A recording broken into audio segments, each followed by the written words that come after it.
Bom dia pra você. São 6h02 da manhã, eu tava pronta pra correr e começou a chover. E por mais que eu esteja com muita vontade de tomar um banho de chuva, eu não vou arriscar fazer isso porque tá trovejando muito e relampejando muito.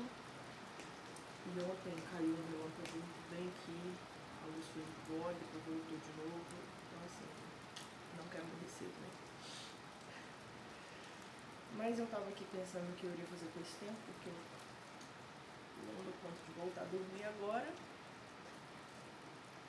Vou orar um tiquinho ali depois, passar um tempo com Jesus, mas eu queria fazer um quadro, que geralmente eu faço com muita gente, e hoje eu vou fazer ele sozinha.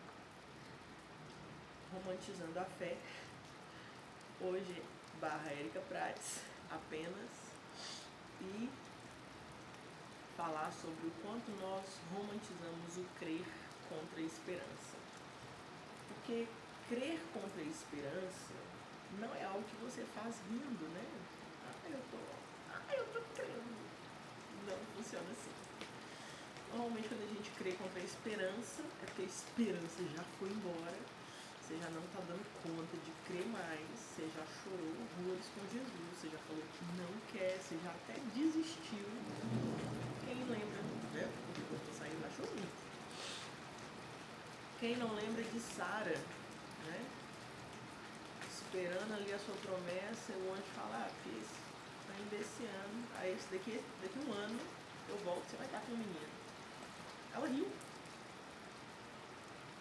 Tipo, amém Deus. Mas aqui dentro, nunca. Tem 25 anos que eu tô esperando meu filho. É agora mesmo? Então, crer contra a esperança não é anular sentimentos e emoções. Sim, a gente sente pra caramba, mas a gente confia em quem nos prometeu. Aquele do qual a Bíblia fala, olha, acaso eu sou homem para que minta, ou filho do homem para que me arrependa? Agindo eu, quem impedirá?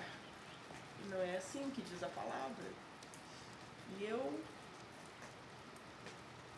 aprendi algo que eu tenho colocado em prática sobre o crer contra a esperança, que é o seguinte: Deus, o Senhor disse, e eu ponho Deus na parede com a palavra dele mesmo, entendeu? Então Deus, o Senhor disse, lá na sua palavra, fala isso. Na vida de fulano, lá na Bíblia, o Senhor fez isso. A Bíblia fala isso. Tô olhando porque eu abri um pouco da janela, eu queria estar vendo a chuva, mas tá molhando minha janela, com umas caixas que vocês estão em cima da caixa. E tá molhando a caixa. E eu tô vendo assim, a hora de parar, né? Porque não pode molhar o que tá dentro da caixa. Enfim.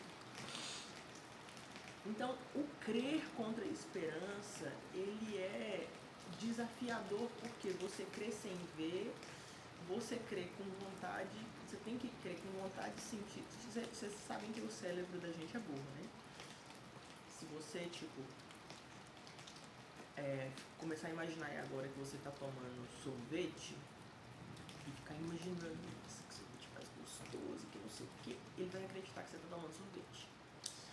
Se você começar a debater, já viu que às vezes a gente fica com raiva das pessoas sem saber o porquê?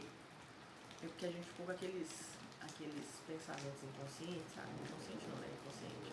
Então, quando você ensaia uma conversa, você tem uma conversa difícil com alguém, você fica ensaiando a conversa, e aí você fica ensaiando aquilo na sua cabeça, ele acredita que você está conversando com aquela pessoa. Então, todas as respostas que você dá involuntariamente na sua cabeça, como se fosse, não sei, na minha cabeça acontece assim, ó.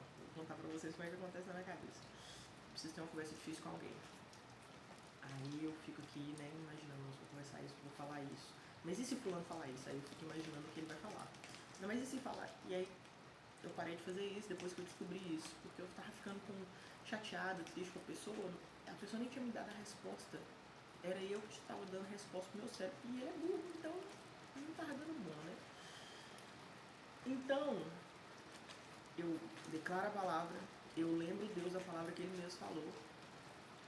E aí não é a palavra que você ouviu do profeta, não, é a palavra que está na Bíblia. Porque você não tem certeza se a palavra que você ouviu do profeta ou de alguém é de Deus. Aí mas o profeta é reconhecido, amém. Mas Deus respalda a palavra dele, e a palavra dele está na Bíblia, não está na boca de ninguém. Então, baixou a baiana aqui, saudade de casa. Então, não que o profeta não esteja falando a palavra de Deus, não é isso. Mas o respaldo vai vir da palavra bíblica. Por isso que você precisa analisar se o que você está recebendo da parte de alguém bate com a Bíblia, porque Deus nunca vai ir contra a sua palavra. Entendeu? Por exemplo, a pessoa é casada, começando a molhar demais aí.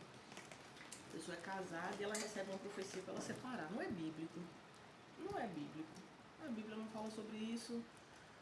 Entende? Baixou a baiana mesmo. Não é bíblico. A Bíblia fala sobre o perdão, sobre várias coisas. Existem casos que dá para separar? Existem, tá? Mas normalmente primeiro vai ser ali, ó, na palavra. Entendeu? E se Deus te der um respaldo bíblico para separar, ele também vai usar a palavra. Vamos fechar esse parêntese aqui. Então, às vezes a gente não recebe porque a gente fica... Deus. Não, você tem que falar a palavra de Deus. Deus, ultimamente eu tenho falado assim, ó. Deus, assim como o Senhor lembrou o rei de Mordecai, faz isso, isso e isso. Por quê? O rei estava lá dormindo de boaça. E se você não sabe quem é Mordecai, você tem que ler Bíblia. Mordecai é o tio de Esther. Entendeu? O rei estava lá, do nada o rei fica sem sono. Bateu uma insônia no rei. Aí o rei fala, ó, traz os escritos aqui pra ver se eu durmo, né? Vai lendo aí pra ver se eu durmo. E aí durante a leitura, tá lá o que Mordecai fez. Olha que Mordecai descobriu o plano de conspiração contra o rei. E Deus fez o rei se lembrar de Mordecai através de um escrito. Através de algo que estava escrito. E aí, o rei perguntou, o que foi feito para esse homem? Nada. Ninguém fez nada para honrar ele, não? Não, rei, não tem nada escrito aqui, não. Pois nós vamos fazer, quem tá aí fora? Manda chamar Ramã aí. E Ramã, achando que era com ele, mandou vestir a roupa real, o cavalo do rei, sair com a pessoa mais importante do reino. E é assim que se faz a quem o rei deseja honrar. E assim Deus se lembrou de Mordecai e honrou Mordecai. E Ramã ficou furioso. Por quê que ele ficou furioso? Estou te dando um contexto do livro de Esther, para você preguiçoso que não gosta de ler Bíblia. Então, deixa a baiana quieta. E assim, Deus se lembrou de Mordecai e já deu um sinal para Ramã ali, ó, melhor você parar com esse plano seu aí, tá dando ruim para você desde já. Você tá entendendo? Você tem que lembrar Deus do que ele falou lá na Bíblia. Então, eu lembro dessa história, falo, Deus, o Senhor se lembrou de Ana. Lembra de Ana, Deus. A Ana aqui, ó. A Ana hoje tem nome de Érica Prates. Então se lembra de mim. Vocês estão entendendo? Então você tem que lembrar de Deus do que está na Bíblia. E aí eu uso a minha imaginação santificada. De vez em quando ela não é santificada, não. Mas eu estou tentando usar ela santificadamente. E aí... A chuva tá parando. Será que vai dar tempo eu correr antes de eu sair do meu compromisso? Tomara, eu tô doida pra correr. E aí, vocês vão ouvir hoje a Érica versão baiana, pra você que não conhece. É assim que eu falo lá na Bahia. Ó, clareou aqui com relâmpago. E vocês querendo que eu saia na chuva. E eu sou doida pra tomar banho de chuva. Amo. Mas hoje não dá. É botar a vida em jogo, né? Não pode não. E aí, eu fico fazendo isso. Eu lembro Deus, da palavra dele.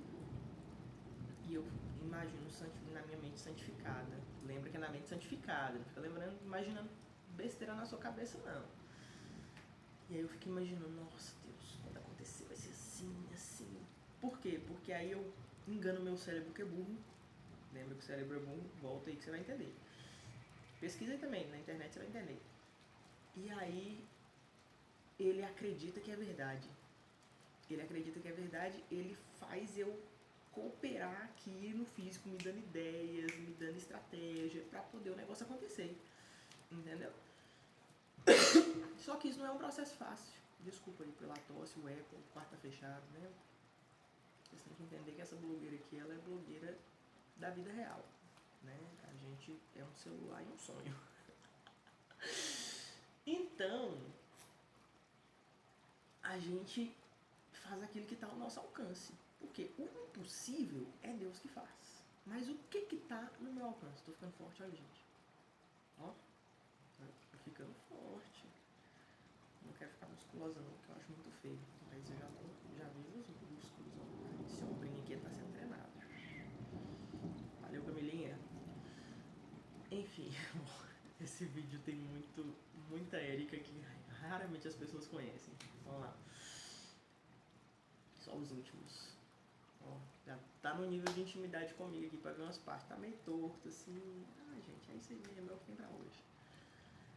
Então, isso não significa que é fácil crer contra a esperança. Porque você tem que trabalhar, botar o seu inconsciente pra trabalhar. Por que você acha que Deus mudou o nome de Moisés? De Moisés não, de Abraão, que nós estamos falando aqui, e Sara. Porque Abrão significa pai de um. Ele não estava sendo nem pai de um. Aí Deus falou com ele, você vai ser pai de multidões.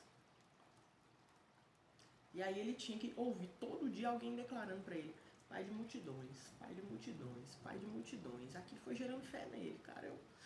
Eu posso ser. Porque se imagina ficar chamando ele de Abrão, pai de um, pai de um. Ele ia olhar para a realidade dele, eu não tenho nenhum.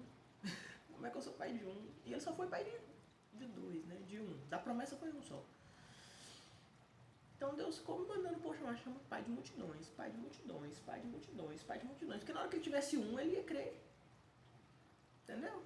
Então, ainda que Ismael não tenha sido bênção 100%, Ismael foi bênção na vida dele. Porque na cabeça dele ele pensou assim, se eu já tive Ismael, vai que Deus pode gerar um outro. Por quê? Enquanto ele estava... Ah, gente, isso é parênteses, porque senão vai dar confusão na internet. Tá ótimo. Vamos partir pra frente. Então, Deus traz algumas coisas também nesse processo de crer contra a esperança. Deus faz algumas movimentações interessantes. Eu já percebi isso na minha vida e na vida de outras pessoas e na Bíblia. Principalmente na Bíblia. Por isso que eu comecei a crer quando eu comecei a ver na minha vida. Deus faz algumas movimentações interessantes. Deus muda nome. E Deus começa a fazer a pessoa ser chamada por um nome que ela não estava acostumada, para poder ela começar a acreditar naquela verdade. Deus coloca uma pessoa, uma circunstância, uma situação. É como se fosse... Eu sou doida para aprender a jogar xadrez, mas é como se fosse uma jogada ali que parece... Na consciência não dava para existir. E de repente, ó, uma pecinha ali. Opa! Eu acho que Deus está fazendo alguma coisa. No meu caso, as pessoas estão falando coisas que ainda não aconteceram. E é engraçado porque elas vêm comigo como se eu estivesse guardando um segredo gigante. E eu fico assim, só na cabeça de vocês. Mas aí continua falando e profetizando que Jesus está escutando. E eu também tá gerando minha fé, entendeu? Tá aumentando minha fé. Então são inúmeras situações. Eu não posso descrever aqui porque cada situação é uma situação. Cada realidade é uma realidade. Entende? Então, assim, cada vida vai ser uma vida, cada promessa vai ser uma promessa. O importante é, você precisa crer. O crer não significa que vai ser fácil. O crer vai ter dia que você vai sentir vontade de chutar-lhe o balde, sem vontade de voltar. Porque tem dia que você quer chutar o balde, você fica pensando, eu vou ter que voltar pra você. Mas tem dia que você quer chutar o balde, que se o Espírito Santo não te segura, você chuta. A única pessoa que te segurou pra você chutar o balde foi o Espírito Santo. Porque se dependesse de você, você não tava nem aí que você ia ter que catar de novo. Você só queria chutar. Ou você nunca passou por isso? Sabe? Eu lembro de um dia que eu tava tão nervosa com a situação. Pra você que não sabe, eu moro em comunidade há quase 16 anos. Porque eu saí pra escola de missões. Aí aluno de escola de missões, base de escola de missões aí por 12 anos, mais ou menos, de base, com muita gente, uma troca muito grande de gente. E aí os últimos anos aqui, então, nos últimos 4 anos, foram as mesmas pessoas. Então foi o tempo que eu fiquei mais tempo com as mesmas pessoas. Mas os outros anos era troca de gente a cada 6 meses, troca de gente a cada 1 ano. E viver em comunidade é um baita desafio. Eu falo que depois que você convive com 21 pessoas numa casa, na verdade era 28, e entre elas 14 crianças, cara, você dá conta de qualquer coisa. conviver com 28 pessoas, 14 adultos, 14 crianças, contando um pouquinho da minha realidade aí de missões. Qualquer dia desse eu vou trazer meu testemunho pra vocês. Mano, você dá conta de viver qualquer coisa. Qualquer coisa. Uma pessoa que controla 14 crianças, você controla qualquer menino. Por isso que eu falo que eu tenho vontade, né? Não sei como é que vai ser porque a idade tá chegando, mas meu sonho era ter 4 filhos. Eu falo, gente, eu controlei 14 meninos na casa, vocês não estão entendendo. Isso aqui é fichinha. E não era 14, era 14 assim, de 2 meses a 12 anos. Pau quebrando, menino puxando cabelo de menino. E tinha dia que eu tava sozinha com os 14. Então assim, dá certo. Então não julgo o sonho dos outros não. Então depois que você convive 14 anos com essa quantidade de gente, cada um já convivi com haitiano, venezuelano, boliviano, brasileiro, sabe? Gente de tudo que é país, que é lugar, você fica assim, cara, peruano. Tinha uma menina que ela, eu falo que a primeira experiência de racismo que eu tive na vida foi dentro da igreja, com uma menina de uma outra nação. Mas enfim, isso é história para outro vídeo. Então você convive com isso tudo, com essa quantidade de gente, e você tem que ser crente. Você tem que amar, você tem que perdoar, você tem que andar a segunda milha. E teve um dia que eu fiquei muito nervosa com uma situação que aconteceu. E eu fiquei muito nervosa. Eu lembro que eu cheguei no meu quarto e eu taquei meu celular na cama assim, ó. Eu não tava nem aí que ele ia quebrar. Eu só queria tacar o que tava na minha mão. Sabe? Quando você tá muito assim, você só quer tacar o que tá na sua mão. Foi desse jeito. Foi a graça de Jesus, porque aquele dia eu ia ficar sem celular. Mas Deus foi tão bom que eu taquei e era pra ele quicar e ir pro chão. E Deus parece que segurou ele. Falou assim, você não tem dinheiro pra comprar outro celular não, deixa eu segurar ele aqui, porque depois você vai ter que orar pra mim. Entendeu? Mas teve um dia que Deus me ministrou algo e eu peguei o celular e eu quebrei o celular, porque ele não estava sendo bênção na minha vida. E conscientemente eu fui lá e quebrei, chutei o meu balde mesmo, falei, eu preciso quebrar isso aqui. A Erika que vocês conhecem já fez isso. Fiquei sem celular vários meses, mas foi bênção na minha vida, tá? Acredite em mim, foi bênção. Foi algo que eu fiz consciente e eu precisava fazer. Voltando. Então, convivendo em comunidade, como eu já convivi, morando com esse tanto de gente, vivendo esse tanto de experiência louca que eu já vivi na minha vida, que aqui eu já não contei metade, eu fui aprendendo algumas coisas, que Deus ele faz movimentações para te mostrar e para te dar esperança. Eu lembro de um dia que Deus estava tratando algumas áreas da minha vida de forma tão, nossa, eu tava me moendo de um jeito tão louco que tudo que eu senti era dor. E aí eu tava andando assim e eu falei com Deus assim, falei, Jesus, andando na estradinha de chão, voltando pra casa. E eu lembro que eu, com o olho cheio d'água, coração aflito, eu falei com Deus, eu falei, não é possível que dentro de mim só tem coisa ruim. Pelo amor de Deus, todo dia eu recebo um ralo diferente, Senhor. Todo dia eu recebo um ralo diferente, eu não tô aguentando mais não, eu vou embora. Não é possível que eu sou tão ruim assim, misericórdia. E aí eu ouvi a voz suave do Espírito Santo falando assim, existem virtudes dentro de você, mas nesse momento eu preciso tratar as coisas que escondem as suas virtudes. Foi muito doloroso ouvir aquilo, porque era Deus falando comigo que eu tinha muitas áreas que não eram virtudes ainda. Só que aí naquela semana ele fez uma movimentação. Ele mandou uma pessoa para uma outra cidade, se eu não me engano, e trouxe uma menina de um outro lugar. E cara, aquela menina só via coisa boa em mim. Todo mundo me ralando e eu chegava no quarto frustradinha, a gente dividia quarto com tanta gente. E ela, nossa, fica assim não, sabe? Nossa, vamos olhar as coisas boas pra você. E falava comigo e eu ficava assim, cara, essa menina é um lembrete de Deus que tem virtude em mim. Ninguém tá vendo, mas ela tá vendo. Ninguém tá vendo, mas ela tá vendo. E foi uma movimentação estratégica. Deus viu que eu não tava dando conta, mas que ele precisava continuar o tratamento, entendeu? Então ele botou alguém que só tava vendo a parte boa. Então assim, eu não sei pelo que você tem crido, mas eu quero te desafiar a crer que o Senhor sabe exatamente o que está fazendo. E não é na promessa que você tem que crer. Não, Deus realiza promessas, sim. Mas a gente precisa aprender a confiar no caráter de quem prometeu. Sabe por quê? Porque vamos supor, eu prometi pro fulano que eu vou dar pra ele sorvete de baunilha. Concorda comigo? Vou te dar sorvete de baunilha. E aí, chega uma hora que vai acabar o sorvete de baunilha lá da máquina. Acabou o sorvete de baunilha. Você vai olhar assim, você vai falar, não tem mais sorvete de baunilha. Impossível isso acontecer. Só que quem foi que te prometeu sorvete de baunilha? Quem te prometeu sorvete de baunilha é uma pessoa que não mente. E ele não ia prometer pra você algo que estava prestes a acabar. Então talvez aquela máquina que você olhou e desejou o sorvete de baunilha, já acabou o sorvete de baunilha.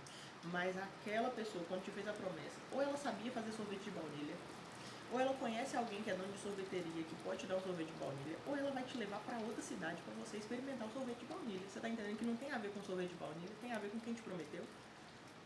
Então, a promessa, eu não creio no que vai acontecer, porque uma mulher que não pode ter filho, tudo dentro dela fala assim, não pode, você não tem útero, você não tem, você não ovula bastante, você tem uma trompa comprometida, acabou o sonho. Tudo dentro de mim diz. Só que quem foi que prometeu? O cara que criou todas as coisas. Ele pode botar um útero aí dentro, ele pode gerar criança sem útero, ele pode fazer o que quiser, porque quem prometeu não mente. Entendeu? Simples assim. Não é sobre mim, não é sobre você, não é sobre se a circunstância está favorável ou não. É sobre aquele que fez a promessa. Eu tô com fome. Eu ia comer, inclusive, aqui ó, bolinho de milho. É muito bom esse bolo, fiz ele ontem. Isso. 5 minutos.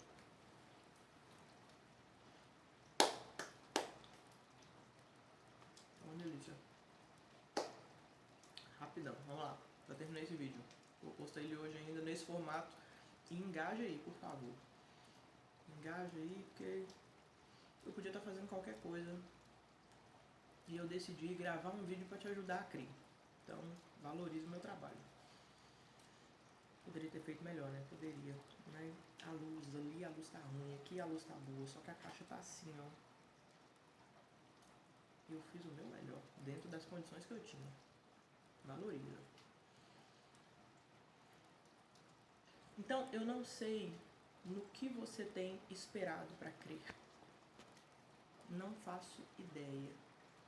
Mas eu quero te desafiar a crer contra a esperança. Você não vai crer na promessa. Você vai crer no caráter de quem fez a promessa. Só que aí não adianta só eu te desafiar a crer. Você precisa conhecer a pessoa. Porque, por exemplo, tem pessoas que falam comigo uma coisa e ainda que eu tente acreditar, eu não acredito. Sabe por quê? Porque eu conheço o caráter daquela pessoa e eu sei que ela é mentirosa. Eu a conheço.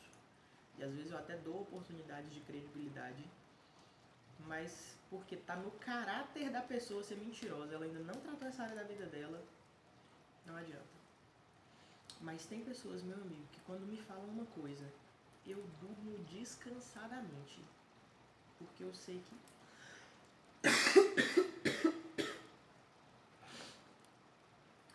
que se precisar ir em outra cidade para cumprir a promessa dela, ela vai. Se ela precisar ir vender docinho na rua para cumprir a promessa dela, ela vai. Se ela precisar perder um dia de trabalho para cumprir a promessa dela, ela vai. Sabe por quê? Porque tá no caráter dela, prometeu, e porque ela cumpriu o que ela prometeu. Assim é Deus. Sabe por que eu creio, mesmo sem ver nada, mesmo sendo desafiador? Porque eu comecei falando no vídeo pra vocês sobre isso. É desafiador. Não deixe de ser desafiador porque foi Deus que prometeu. Não deixe de ser desafiador porque você está crendo. Não deixe de ser desafiador. É desafiador. Mas eu continuo confiando porque eu conheço o Deus que me fez a promessa. E eu durmo de babar. Às vezes eu fico triste, chateado, eu falo com Deus do tempo, de inúmeras coisas. Mas eu confio. Quem me prometeu por Senhor está na sua palavra. Eu te conheço tanto que eu sei exatamente quais são os versículos que falam sobre isso. E eu tô aqui, ó, lembrando o Senhor que o Senhor prometeu. Enfim, meus queridos irmãos, que eu não sei quem é que tá vendo. Obrigado por sentar aqui comigo. Ainda está chovendo, não era pra me correr. Então eu vou comer o meu bolinho, passar um tempinho com aquele que me fez a promessa, me arrumar porque eu tenho um compromisso daqui a pouco, 7h da manhã. Vou ter que deixar pra correr de tarde, bem de tardezinha. E se não estiver chovendo, é claro, né? E é isso. Comente aí nesse canal, valoriza o vídeo da sua amiga. E escreve aí, vai acontecer, vai acontecer. Você nem sabe o que é, mas profetiza, meu filho. Deixa Jesus usar sua boca. Quando você me vê também, você fala, tô com você, Érica, vai acontecer. Isso aí. Deixa Deus, deixa você ser um instrumento de Deus na minha esperança. Amém? E eu espero que eu esteja sendo essa pessoa para você também. Com Deus. Aquele videozinho sem edição, mas a nossa cara. Hoje vocês tiveram a Érica Gracista, que faz gracinha, que quase ninguém conhece essa versão. Hoje vocês tiveram a Érica Baiana. Quando eu tô na Baiana Baixa, quando eu tô na Baiana, quando eu tô na Bahia, né? Isso é saudade de casa. Tem 2 anos que eu não vou em casa, mas esse ano eu vou em casa. Já olhei passagem, já tô organizando as coisas. E tô com muita saudade de casa. Comidinha da Bahia, família, enfim. Tchau. Quase 30 minutos de vídeo. Se você assistiu até aqui, você de fato é uma pessoa que merece um abraço. Tchauzinho.